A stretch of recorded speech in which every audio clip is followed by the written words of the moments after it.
सुप्रभात दोस्तों। मैं बेंगलुरु से डॉक्टर इंदु झुंझुनवाला काव्य रंगोली के पटल से आप सभी का बहुत बहुत स्वागत और अभिनंदन करती हूँ।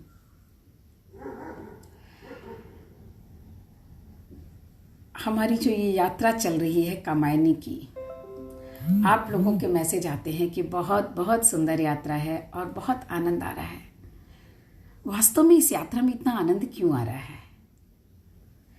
क्योंकि कहीं ना कहीं ये यात्रा सिर्फ मनो की नहीं है, यात्रा उस हर आत्मा की है जो इस संसार में भ्रमण कर रहा है, जो इस संसार के सुख दुखों को भोग रहा है। वो यात्रा हर उस मन की है जिसके मन के अंदर ये सारी बातें, ये सारी क्रियाएं चलती हैं। जब भी उसकी नाव कहीं डूबने लगती है, कहीं नाव पर जब उसे लगता है कि कोई पतवार भी नहीं है, कोई भी सहारा नहीं है, ऐसे क्षण हर मनुष्य के जीवन में आते हैं। कोई न कोई पल ऐसा आता ही आता है, लेकिन जो उस क्षणों से घबराता नहीं है और उबर कर आगे बढ़ जाता है, वो मनु की तरह बच जाता है। और जो घबरा जाते हैं वो इस चिंता रूपी जल निधि बड़े सारे समुद्र के अंदर डूब जाते हैं, खो जाते हैं, विस्मृत हो जाते हैं, भूले जाते हैं। तो ये यात्रा हम सब की यात्रा है। मनु के साथ साथ एक यात्रा हम सब कर रहे हैं अपने मन की और अपने जीवन की। और जब बात अपनी होती है ना, अपने जीवन की और अपने मन की, तो निश्चित ही उसमें आनंद आता है। और इसीलिए शायद हम सभी को इसमें बड़ा आनंद आ रहा है इस यात्रा में। और लोग चाहते हैं कि ये यात्रा मैं इसी तरह से जारी रखती रहूं, इसी तरह से आनंदित होते रहे हम सब के सब। तो चलिए, कल हमने वही देखा था कि मनु अकेले थे नाव में, बिल्कुल अकेले, और न कोई डांडे थी, न पतवार थी, और ऊंची ऊंची लहरों के बीच में वो नाव जो है, ऐसी लहरें जो कि आकाश को छूने का प्रयास करती हैं, ऐसी ऊंची ऊंची लहरों के बीच में उसकी नाव डोल रही थी, इधर से उधर तिर रही थी, और मनु को समझ नहीं आ रहा था कि करें क्या। तो ये हमारे जीवन की भी नाव है जो कभी कभी ऐसी ऊंची लहरों में फंस जाती है जहां हमें समझ ही नहीं आता कि हम क्या करें, जहां कोई सहारा नहीं मिलता, पतवार रूपी सहारा नहीं होता, और डांडा रूपी दिशा बताने वाला, एक दिशा की ओर ले जाने वाला कोई पथ प्रदर्शक नहीं होता। वैसे में जो जीवन का सागर है, वो जहां हमारी इस नैया को जैसे लेकर जाता है, हम चुपचाप बहते चले जाते हैं। और वैसे बहते चले जाना ना चुपचाप, यही सबसे ज़रूरी है। अगर चुपचाप बहते चले जाते हैं जहां लेकर जाती है वो नैया, तो मनु की तरह कहीं ना कहीं कोई ना कोई किनारा मिलता है। जैसे मनु को मिला था हिमालय पर, हिमालय के उत्तुंग शिखर पर वो बैठा था, क्योंकि उसकी नाव अंत में वही तो जाकर टकराती है, वहीं जाकर रुक जाती है। तो ये हमें ये बताता है कि हमें घबराना नहीं है, हमें हिम्मत नहीं हारनी है। भले ही हम प्रलय के सागर में डूबे, हमारी नाव जो अब फंसी पड़ी है अकेले, तो भी हमें घबराना नहीं है, बस बहाव पर छोड़ देना है। जब कोई सहारा नहीं होता ना, तो बहाव पर छोड़ देना है, और वो बहाव ही हमारा जो है ना खुदा बन जाता है, हमारा ईश्वर बन जाता है, और हमें लेकर जाता है जहां हमारी मंजिल होती है। यकीन करना है उस बहाव पर, यकीन करना है उस लहरों पर, और यकीन करना है उसके बाद अपने भाग्य पर भी, जो जहां लेकर जाए। लेकिन घबरा कर कोई गलत कदम नहीं उठाना। अगर मनु घबरा जाते तो कूद पड़ते उस नाव से, क्योंकि यहाँ तो कोई सहारा ही नहीं। मनु घबरा जाते तो उस नाव को जब ऊंची ऊंची लहरों में वो जब नाव उठती है, और उस समय मनु का हृदय कैसा है, मनु क्या दृश्य बनता है, एक कल्पना बड़ी सुंदर इसमें ना कवि ने एक पूरी की पूरी एक, जैसे बोलते ना, छवि एकत्रित की है हमारे सामने, एक चित्र बनाया है। देखिए वो चित्र किस तरह से है कि लहरें व्योम चूमती उठती, चपलाए असंख्य नचती, गरज जलत की खड़ी झड़ी में बूंदे निच संस्कृति रचती। तो बारिश लगातार हो रही है, पूरी पृथ्वी जलमग्न हो चुकी है और बारिश लगातार हो रही है, ऊंची ऊंची लहरें उठ रही हैं और उस लहरों में इसकी नाव जो है ऊपर और नीचे हो रही है। लेकिन उस नाव के अलावा क्या हो रहा है? जल निधि के तलवासी जलचर विकल निकलने उतराते, हुआ विलोड़ित गृह तब प्राणी कौन कहाँ कब सुख पाते। अब मनु सिर्फ अपनी नहीं सोच रहे हैं, उस नाव पर बैठ करके कल्पना करें कि हम समुद्र के एक ऐसी नाव में बैठे हैं, एक ऐसी हमारे पास नाव है जहाँ कोई नहीं है और नाव को चलाने के लिए पतवार भी नहीं है। और उस समय भी मनु अपने बारे में सिर्फ नहीं सोच रहे, कितनी बड़ी बात है। मनु देखते हैं कि जो जल के अंदर जितने भी जीव हैं, जलचर मतलब जल में चरने वाले, चरना मतलब जल में विहार करने वाले, जल में घूमने वाले, जल में जीवित रहने वाले जो प्राणी हैं उन्हें जलचर कहते हैं। तो जल निधि के तलवासी जलचर, तलवासी तल के अंदर मतलब उस जल के अंदर के तल में जो रहने वाले जो हैं उनको तलवासी कहा है। और तलवासी जलचर जल वाले, जल निधि समुद्र, समुद्र के तल में जो जीव जंतु रहते हैं, जो जलचर रहते हैं, वे भी घबरा गए हैं क्योंकि लगातार बारिश होने से और इतनी ऊंची ऊंची तूफान की लहरें आने से उन्हें भी बेचैनी हो गई है। वे भी विकल निकलते उतराते, विकल मतलब विकल होकर के, परेशान होकर के, वे भी व्याकुल होकर के उसमें ऊपर निकल कर आ जा रहे हैं। कभी ऊपर आते हैं, कभी अंदर वापस चले जाते हैं, वो भी परेशान हैं। हुआ विलोड़ित गृह तब प्राणी कौन कहाँ कब सुख पाते। हुआ विलोड़ित गृह, गृह मतलब घर, विलोड़ित का मतलब होता है क्षुब्ध हो जाना, परेशान हो जाना, अशांत हो जाना। तो उन सब के घर भी जो है ना, उनके घर क्या थे? जल के तल में उनके घर थे। जो जलचर हैं वो जल के तल में रहते हैं, लेकिन इतनी तेज बारिश, इतना तूफान और इतनी ऊंची लहरों के कारण उनका जो घर था वो भी परेशान हो गया, अशांत हो गया है, क्षुब्ध हो गया है। और उस अशांति के कारण अगर सोचिए, हमारे घर में भी जब बहुत तेज बारिश होती है, और पहले तो आंगन वाले घर हुआ करते थे, आप लोगों ने कितने ने उन आंगन वाले घरों का सुख भोगा है मुझे नहीं पता, लेकिन हमारा घर आंगन का घर था। और उसका जितना सुख हमने भोगा है ना, उतनी थोड़ी तकलीफ भी आती है जब बहुत तेज बारिश होती है। तो वो ऊपर छत से होते हुए नीचे के आंगन तक वो बारिश की बूंदें फैलती है और हर फ्लोर जो होता है, हमारा जो घर था वो 4 फ्लोर का था, तो हर फ्लोर पर जो आंगन के चारों तरफ की स्थिति होती है वो भीगी भी होती है। और उससे होकर के किसी कमरे में जाना हो तो बड़ी परेशानी होती है। तो बारिश के दिनों में जब बहुत छोटे थे तो बड़ा आनंद आता था, आंगन में उछलते कूदते थे, लेकिन जब थोड़े बड़े हुए तो बड़ी परेशानी लगती थी। ये भी एक ध्यान देने वाली बात है। बच्चे किसी भी स्थिति में मौज ले लेते हैं, तो जब बारिश होती थी तो हम आंगन में खूब उछलते कूदते थे और उस बारिश में भीगते थे। लेकिन जैसे जैसे बड़े हुए, जैसे जैसे गंभीरता आई, जैसे जैसे उस खेल कूद के अलावा दूसरी चीजें भी महत्वपूर्ण लगने लगी, उस समय वो परेशानी का सबब बन गई कि भीगते हुए दूसरे कमरे में जाना, कमरे के अंदर पानी ना आ जाए, कोई सामान ना गीला हो जाए, और अगर हम कुछ करना चाहते हैं तो उस बारिश के शोर में कमरे को बंद करके बैठना, और अंधेरा हो जाता है, रोशनी नहीं होती है। तो ये सारी चीज़ें जो है ना, वैसे ही वो जो जलचर है ना, जो जल के नीचे हैं, आज उनके घरों पर जो बारिश की तेज बूंदें जो पड़ रही है उस समुद्र के ऊपर, उसके कारण उसके तल, उसकी लहरों की जो परतें हैं वो डिस्टर्ब हो गई हैं, वो परेशान हो गई हैं, और जिसके कारण ये भी परेशान हो गए, क्षुब्ध हो गए हैं। तो कहाँ से सुख पाते? तब कौन सा प्राणी, कौन सा जलचर जो है सुख पा सकता है ऐसी स्थिति में? घनीभूत हो उठे पवन, फिर श्वासों की गति होती रुद्ध, और चेतना थी बिलखाती, दृष्टि विफल होती थी क्रुद्ध।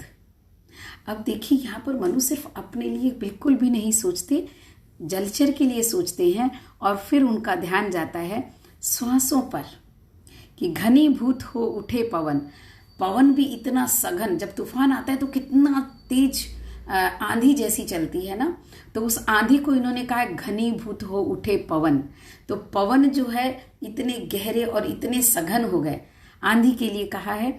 फिर श्वासों की गति होती रुद्ध, और जब वायु बहुत तेज भी हो जाती है, जैसे बहुत स्लो हवा चले तो भी सांस ऐसे लगता है कि हमारी सांस रुक रही है, वैसे ही बहुत जोरों की आंधी भी चले, बहुत तेज तूफान में अगर आप खड़े हो तो आपको सांस लेने में दिक्कत होती है, हम सबको दिक्कत होती है। तो इतनी तेज आंधी थी कि सांसों की गति रुद्ध होने लगी, सांसों की गति में व्यवधान आने लगा, सांस लेने में दिक्कत आने लगी, और चेतना थी बिलखाती। देखिए यहाँ पर चेतना शब्द, कॉन्शियसनेस, उसका मानवीकरण किया है कि और चेतना थी बिलखाती। और जब हमारी सांसें रुद्ध होने लगती है तो कहीं ना कहीं जो हमारी चेतना, कहीं ना कहीं जो हमारा प्राण तत्व है वो बिलखने लगता है, रोने लगता है, मतलब उसे तकलीफ होती है। मतलब जब हम श्वास नहीं ले पाते हैं तो जो हमारे अंदर जीवन का तत्व है, वो जीवन का तत्व परेशान हो उठता है, एक घुटन महसूस करता है। मनुष्य एक जो घुटन महसूस करता है, उस घुटन को यहाँ पर चेतना थी बिल खाती, कितने खूबसूरत ढंग से उसको, जब भी आप कल्पना करें कि कहीं ऐसी जगह हम जाते हैं जहाँ की ऑक्सीजन की कमी होती है, तो किस तरह से मन एकदम से परेशान हो जाता है, किस तरह से हमारा अंतर्मन मतलब इतना बिलखने लगता है एक तरह से, क्योंकि सांसों की गति दृष्टि जो है रुद्ध होने लगती है तो मनुष्य बेचैन होता है, क्योंकि प्राण तत्व उसके लिए श्वासों के लिए ऑक्सीजन के लिए पवन यानी हवा का होना बहुत ज़रूरी है। और उस हवा की गति भी एक जो निश्चित गति है उस गति तक होती है तो हम आराम से सांसें लेते हैं। लेकिन जैसे ही वो गति या तो कम हो जाती है बहुत, या बहुत ज़्यादा हो जाती है, दोनों ही स्थितियों में सांसें रुद्ध होने लगती है और दृष्टि विफल होती थी क्रुद्ध। और जब हमारी सांसें रुकने लगती हैं, जब हमारे अंदर घबराहट पैदा हो जाती है, घुटन पैदा हो जाती है, तो हमें दिखना भी बंद हो जाता है। हमें ऐसे लगता है कि दृष्टि में हमारे क्रोध आ जाता है, एक तरह से दृष्टि विफल होती थी क्रुद्ध। कुछ नहीं समझ पाने के कारण हमारी नजरें भी क्रोधित हो जाती हैं। यहाँ नजरों का भी मानवीकरण करते हुए बताते हैं कि नजरों को भी जब दिखाई नहीं देता, तो जब सांसें घुटने लगती है, जब भी आपका दम घुटता हो, सांस नहीं ले पाते हो, उस समय आंखों के आगे अंधेरा छा जाता है ना। तो ये उस स्थिति का वर्णन है कि आंखों के आगे अंधेरा छाने लगा है। और उस अंधेरे को ये किस तरह से परिभाषित करते हैं? गुस्से के रूप में, क्रोध के रूप में। जब आप हमें क्रोध होता है, देखिए बहुत बहुत सुंदर सारी एक दो पंक्तियों में और एक एक शब्दों में बड़ी सारी बातें यहाँ पर आ जाती हैं। दृष्टि विफल होती थी क्रुद्ध, तो दृष्टि के आगे जब अंधेरा छा जाता है तो वो कैसा लगता है? जैसे कि दृष्टि को क्रोध आ गया है। अब इसको दूसरी तरह से समझें कि जब भी हम क्रोध में होते हैं तो हमारी दृष्टि विफल हो जाती है, अर्थात हम सत्य को नहीं देख पाते हैं, हमारे आंखों के आगे अज्ञान रूपी अंधेरा छा जाता है। यह भी एक इसका मायने होता है कि जब हमारी चेतना घुटने लगती है, जब हमारा दम घुटने लगता है।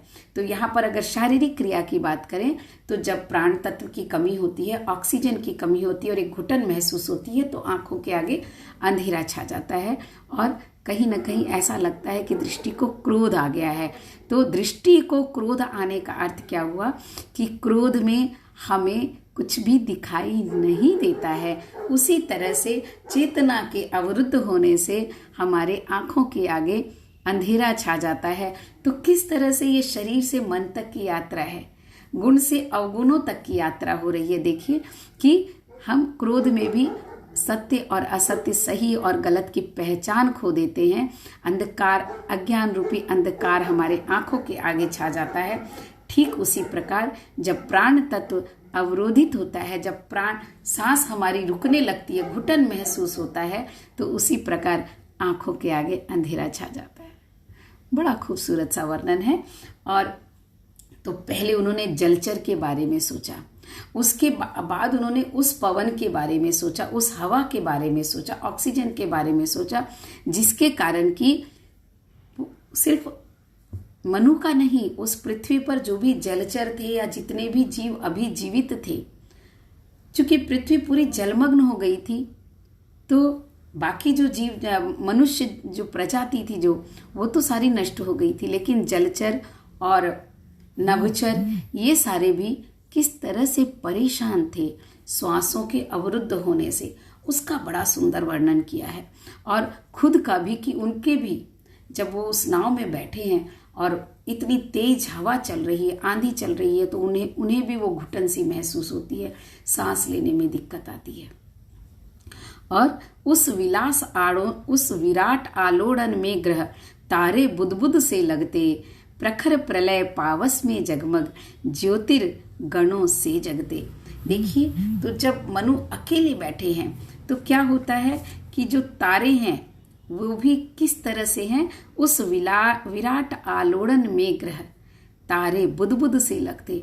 अब जब इतना विस्तृत मंथन हो रहा है पूरी पृथ्वी में, इतना जोरों का तूफान आ रहा है, इतने जोरों की लहरें उठ रही है, तो जो आकाश के जो तारे हैं वो भी कैसे लगते हैं, बुदबुदे की तरह बड़े छोटे छोटे दिखते हैं। जब बहुत तेज आंधी हो तो आप देखेंगे कि हमें दिखता ही नहीं है, आकाश नजर नहीं आता, वहां पर तारे नजर नहीं आते, क्योंकि बारिश इतनी जोरों की हो रही है, घनघोर बारिश है, बादलों से छाया हुआ आकाश है, तो तारे भी बुदबुदे के समान हो जाते हैं। वो जो बारिश की जो छोटी छोटी सी बूंदे हैं ना, वैसे से वो तारे कहीं कहीं कभी नजर आते हैं। और प्रखर प्रलय पावस में जगमग, ज्योतिर्गणों से जगते, मतलब वे तारे अगर कभी दिखते हैं तो किस तरह से दिखते हैं, ज्योतिर्गण। ज्योतिर्गण क्या हुआ, जुगनू। कभी जुगनू देखा है रात में? मैंने बहुत देखा है। तो हमारा जो फार्म है ना, वहां पर रात में ना जुगनू बहुत चमकते हैं और बड़ा आनंद आता है उनको देख करके। तो वो जो छोटे छोटे जो जुगनू है ना, वैसे जुगनू से इतने बड़े बड़े जो ग्रह और तारे हैं आकाश में, वो कहीं कभी अगर नजर आए हल्के से तो वो जुगनू की तरह नजर आते हैं। ये स्थिति उस समय के पूरे वातावरण की बन जाती है जब तूफान आता है, जब सुनामी आती है, जब प्रलय आता है। और उस स्थिति का बड़ा सुंदर वर्णन करते हुए अब कभी थोड़ा आगे बढ़ते हैं कि प्रहर दिवस कितने बीते, अब इनको कौन बता सकता, इनके सूचक उपकरणों का चिन्ह न कोई पा सकता। तो सूर्य और चंद्रमा, जब सूर्य उदित होते हैं तो हमें दिन का आभास होता है, और जब चंद्रमा उदित होता है तो हमें रात का आभास होता है। और उस आभास के साथ हम ये बता सकते हैं कि कितने दिन और कितनी रात हमने क्या क्या किया। लेकिन यह प्रलय का जो तांडव नृत्य था, यह तो ऐसा नृत्य था कि इसमें न दिन का पता चलता था न रात्रि का, क्योंकि अंधकार ही अंधकार था। और इस अंधकार में प्रहर दिवस कितने बीते, कितने दिन, कितने प्रहर बीत गए हैं, इसको कौन बता सकता है। कल्पना करें कि हम ऐसी जगह पर हैं जहां तूफान, घनघोर तूफान आ रहा है और हम वहां फंसे हुए हैं। तो वैसे में मनु जब फंसे हैं तो दिन और रात का जब पता ही नहीं है, तो कैसे पता चले कि कितने दिनों तक मनु उस नाव में डोलते फिरे और इनके सूचक उपकरणों का चिन्ह न कोई पा सकता। तो जब चंद्रमा, तारे, ग्रह, नक्षत्र कुछ भी जब नजर ही नहीं आए, तो उसके बिना हम दिन और रात, हम कैसे गिनती कर सकते हैं रात और दिनों की। तो देखिए प्रकृति का हमारे लिए कितना महत्व है। हम कितनी भी घड़ियां पहन लें, लेकिन अगर दिन और रात ना हो तो हमें पता न चले कि कितने दिन और कितने रात। बहुत सोचने वाली बात है कि हम, विज्ञान ने आज जितनी भी प्रगति की है वो निश्चित ही बहुत सुंदर प्रगति है, बहुत लाभकारी भी है, किंतु प्रकृति का जो उसके पीछे जो योगदान है, अनुपम योगदान, वो योगदान हमेशा हमेशा के लिए जरूरी है। बहुत मामूली सी बात लगती है ना कि कितने दिन बीते और कितनी रातें गई, ये तो हमें पता है, हम बता सकते हैं। लेकिन ऐसा कोई तूफान आता है, ऐसी कोई आंधी चलती है जिसमें दिन और रात एक समान हो जाते हैं, तो जब ग्रह नक्षत्र कुछ भी न नजर आता हो, ऐसे में कितनी भी घड़ियां हो सब बेकार हो जाती हैं। हम नहीं बता सकते कि कितने घंटे, कितने दिन, कितने रात, कितने प्रहर और कितने दिवस बीते हैं, हम उसकी गणना नहीं कर सकते। इस बात को मनु यहाँ पर बताते हैं और बड़ी खूबसूरती से बताते हैं। और ये सब जब तक मनु सोचते रहते हैं, काला शासन चक्र मृत्यु का कब तक चला, न स्मरण रहा, महामत्स्य का एक चपेटा, दीन पोत का मरण रहा। और देखिए अचानक कहते हैं कि काला शासन चक्र मृत्यु का कब तक चला, न स्मरण रहा। तो ये जो मृत्यु का जो काला शासन चक्र, काला हमेशा अंधकार का, अज्ञान का, तकलीफ का, दर्द का प्रतीक माना जाता है। तो यहाँ पर मृत्यु का प्रतीक है कि मृत्यु रूपी काले शासन का ये चक्र कितने दिनों तक चलता रहा, कोई बता नहीं सकता। और महामत्स्य का एक चपेटा, दीन पोत का मरण रहा। तो एक जो महामत्स्य मतलब बड़ी सारी मछली, जैसे जब बड़ी मछली आती है तो वो कितनी भी नाव हो, पोत मतलब नाव, कितनी भी नाव या जहाज हो, वो मछली उस नाव को उलटने की ताकत रखती है। तो यहाँ पर जो पुरुष जाति है, जो पृथ्वी के वासी हैं, जो देव पुरुष की जातियां हैं, वो सारी जाति यहाँ पर उस नाव के समान है। और महामत्स्य मृत्यु है, मृत्यु के एक चपेटे में दीन पोत, देखिए पोत को यहाँ पर दीन कहा है, बड़ा खूबसूरत है। दीन कहना अर्थात जो लाचार हो, जिसके हाथों में कुछ न हो। तो वो जो देव पुरुष थे, जो सोचते थे, जो अहंकार में इतने थे कि सब कुछ उन्हीं के पास है और वो तो अमर हैं, उनकी नाव भी दीन थी, उनका जीवन भी दीनता से भरा हुआ था। इस प्रकृति के आगे हर व्यक्ति दीन हो जाता है, जन्म और मृत्यु के आगे किसी की नहीं चलती। तो मृत्यु रूपी महामत्स्य ने उस दीन रूपी पोत को, पोत यानी नाव को, पोत यानी मनुष्य के जीवन को एक लपेटे में इस तरह से लिया कि वह मरणशील हो गया। पूरी देव जाति, पूरी पुरुष जाति, पूरी सृष्टि जलमग्न हो गई, पूरी सृष्टि मृत्यु को प्राप्त हो गई। इतना बड़ा वो पोत था। तो इतनी सुंदर बातें, बहुत खूबसूरत बातें कही है। जैसे कि अगर आप समुद्र में कल्पना करें, आप किसी जहाज में जा रहे हैं और कोई बड़ी सी व्हेल मछली आए तो वो उस जहाज को उलटने की ताकत रखती है।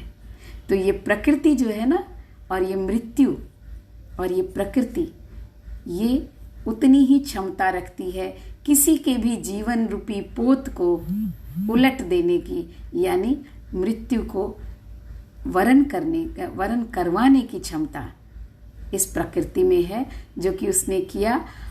और जब मनु ये सारी बातें सोचते रहते हैं, उसी समय उनकी जो नाव है, किंतु उसी ने ला टकराया उस उतंगकिरी के शिर से, देव सृष्टि का ध्वंस अचानक श्वास लेने लगा फिर से, श्वास लगा लेने फिर से। तो देखिए ये सारी बातें सोचते सोचते मनु की जो छोटी सी नाव थी, वो आकर के उत्तर गिरी के शिर से, वो आकर हिमालय के शिखर से टकराई और देव सृष्टि जो कि खत्म होने वाली थी, वो अचानक से श्वास लेने लगी। मतलब एक पुरुष, मनु जो है अकेला, एक पुरुष तो कम से कम बचा इस सृष्टि का, जो कि जिसमें कि जीवन था, जो कि श्वास ले रहा था, अर्थात जो कि जीवन को आगे बढ़ा सकता था और वापस इस सृष्टि को बना सकता था। तो यहाँ तक हम आए हैं और समय हो गया है आज। तो आज बस इतना ही। आप सभी का बहुत बहुत धन्यवाद। आपका दिन बहुत मंगलमय और बहुत शुभ हो। और किसी भी, देखिए एक सोच हमें मिल जाती है कि कितनी भी बड़ी विपत्ति आए, अभी हम कोरोना से जूझ रहे हैं ना, तो कोरोना तो क्या चीज़ है। अगर आप मनु के उस दृश्य की कल्पना करते हैं, आप अपने जीवन के उन पलों की कल्पना करते हैं जहाँ की आपको लगा था कि कोई सहारा ही नहीं है। आज हम घर में हैं, लेकिन हर चीज़ की सुविधा बाहर हमें मिल तो रही है, हम जी तो रहे हैं। लेकिन सोचिए कि बड़ी से बड़ी विपत्ति, ऐसी विपत्ति जबकि श्वास लेना भी दूभर हो, हमें घबराना नहीं चाहिए। हमें जीवन से कभी हार नहीं मानना है। हमें मनु की उन पलों को याद करना है जब वो अकेले इस संसार सागर के छोटी सी नाव में बैठे हैं और उस नाव का कोई पतवार नहीं, कोई किनारा नहीं, कोई सहारा नहीं। फिर भी वो पार निकलती है और वो पार निकलती है विश्वास के क्षणों से। वो आशा और विश्वास, चिंता तो होनी स्वाभाविक है, लेकिन चिंता के बाद चिंतन और चिंतन के बाद जब आशा की किरण फूटती है तो क्या होता है। तो अगले सप्ताह हम देखेंगे कि किस तरह से चिंता से आगे बढ़ते हुए चिंतन के बाद आशा सर्ग शुरू होता है। तो जीवन में आशा का सर्ग शुरू जरूर होता है अगर हम खुद पर विश्वास रखें, अगर हम जीवन पर विश्वास रखें, अगर हम इस प्रकृति पर विश्वास रखें, या अध्यात्म की दृष्टि से कहूँ तो उस ईश्वर पर विश्वास रखें। तो ऐसी ऊर्जा हमारी होनी चाहिए, हमेशा इतनी सकारात्मक ऊर्जा होनी चाहिए कि हमारी हर नकारात्मकता कहीं पीछे रह जाए। तो आइए अब ध्यान कर लेते हैं 10 मिनट के लिए। जो मेरे साथ आना चाहें अपनी आंखों को बंद कर लें। एक लंबी गहरी सांस लें और धीरे धीरे छोड़ दें।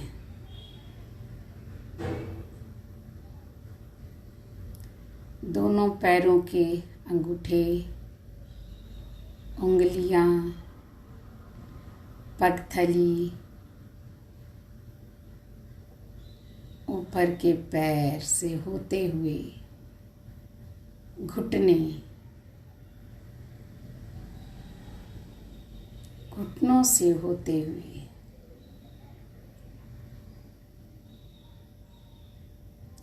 पैरों के शरीर के संधि स्थल तक, दोनों पैरों को महसूस करें, उसके तनाव को महसूस करें और धीरे धीरे उन्हें ढीला छोड़ दें, तनाव मुक्त कर दें।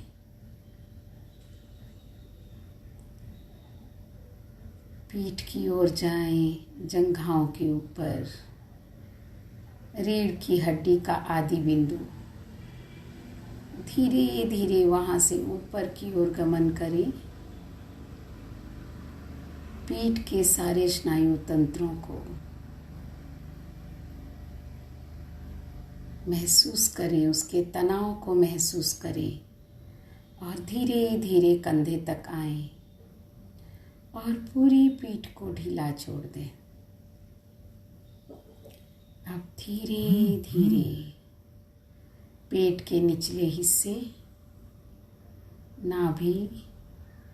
नाभि से होते हुए ऊपर के पेट की ओर, छाती की ओर, फेफड़े की ओर आए। सभी को ढीला छोड़ते हुए कंधे तक आए। अब दोनों हाथों की उंगलियां, हथेली, हाथ, कंधे, दोनों हाथों के तनाव को महसूस करते हुए ढीला छोड़ दें और धीरे धीरे गर्दन के कसाव को महसूस करते हुए ढीला छोड़ें गर्दन को और चेहरे पर आए। एक लंबी सी बड़ी सी मुस्कान चेहरे पर, और मुस्कान आते ही चेहरे के सारे स्नायु तंत्र खुद ब खुद मुस्कुराने लगते हैं, तनाव मुक्त हो जाते हैं, आंखें हंसने लग जाती हैं, गाल खिलखिलाने लग जाते हैं, नाक प्रसन्न हो जाते हैं और माथे पर की सारी सिकुड़न दूर हो जाती है। सारी चिंताएं कहीं काफूर हो जाती हैं और अब कान से होते हुए पीछे के मस्तिष्क, ऊपर का सिर और सिर से होते हुए अपने माथे के मध्य में, जिसे यज्ञ चक्र और ज्ञान चक्र भी कहते हैं, वहाँ आकर अपना सारा ध्यान केंद्रित करें। वहाँ आकर एक दृष्टा बनकर देखें, सिर्फ दृष्टा बनकर देखें क्या चल रहा है, क्या हो रहा है। श्वासों को महसूस करने का प्रयास करें, जो कि अब महसूस ही नहीं हो रही। सुषुम्ना नाड़ी से प्रवाहित होती हुई श्वासें ऊपर की ओर सहस्त्रार में ऊर्ध्वगमन करती हुई पूरे शरीर को विश्राम दे रही है, पूरे मन को विश्राम दे रही है। दोनों भौं के बीच में आज्ञा चक्र, एक ग्रंथि, उस पर पूरी ऊर्जा, और वो ऊर्जा सघन होती जा रही है, इतनी सघन कि वो उस ग्रंथियों को चोट पहुंचाकर उसे खोलने का प्रयास कर रही है। दोनों भौं के मध्य में सिर्फ एक विचार, एक शब्द और कुछ भी तो नहीं, ओम का उच्चारण करते हैं। उस बिंदु को लेकर जहाँ सारी ऊर्जा एकत्रित है, दोनों भौं के बीच में दृष्टा की तरह देखते हुए सिर्फ और सिर्फ ओम को देखते हैं, ओम को सुनते हैं और ओम को गुनते हैं।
सिर्फ ओम, दोनों माथे के मध्य में बस।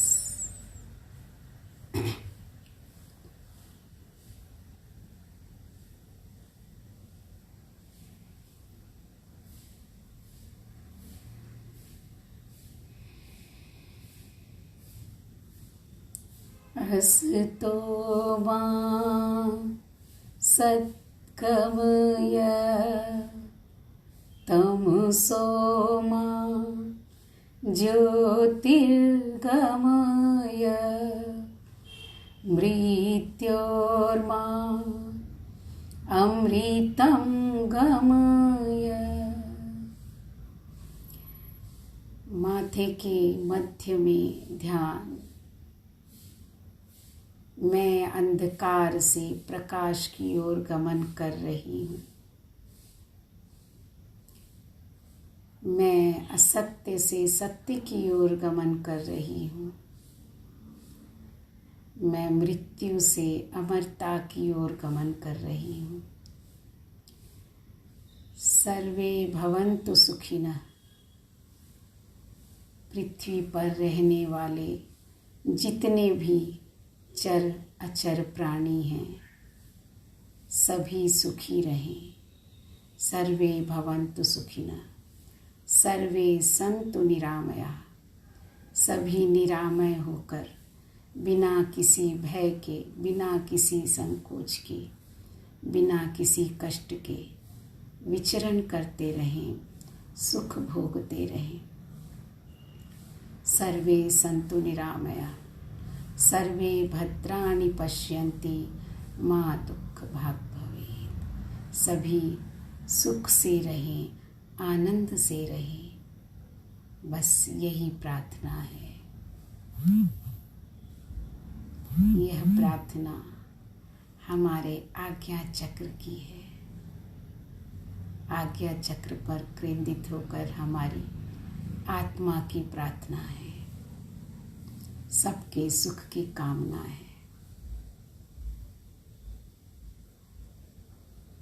ओम शांति शांति शांति। जो बैठे रहना चाहे ध्यान में बैठे रहें, और जो नहीं बैठे रहना चाहे बहुत धीरे धीरे अपने शरीर के प्रति जागृत हों। शरीर को जागृत करने के लिए दोनों हथेलियों को रगड़ें और धीरे धीरे सर से होते हुए अपने पूरे शरीर पर अपने हाथों से एक एहसास कराएं उस शरीर के होने का, उसमें चेतना के प्रवाह का। और फिर धीरे धीरे फिर से हाथों को रगड़ें और आँखों पर कटोरी की तरह हाथों को रखें। करीब 30 सेकंड तक आँखें बंद रखें और देखते रहें उस अंधेरे को।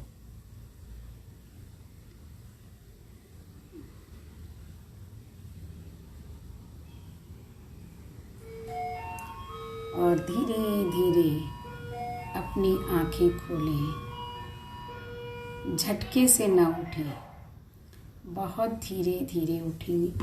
जो उठना चाहें, अपने कार्य में लगना चाहें, कभी भी ध्यान के बाद थोड़ी देर लेट सकें तो लेट जाएं, शरीर को पूरा विश्राम दें। नहीं लेट सकें तो बहुत धीरे धीरे उठें और अपने कार्य में रत हो जाएं। ओम शांति। आपका जीवन बहुत मंगलमय हो, बहुत शुभ हो। धन्यवाद।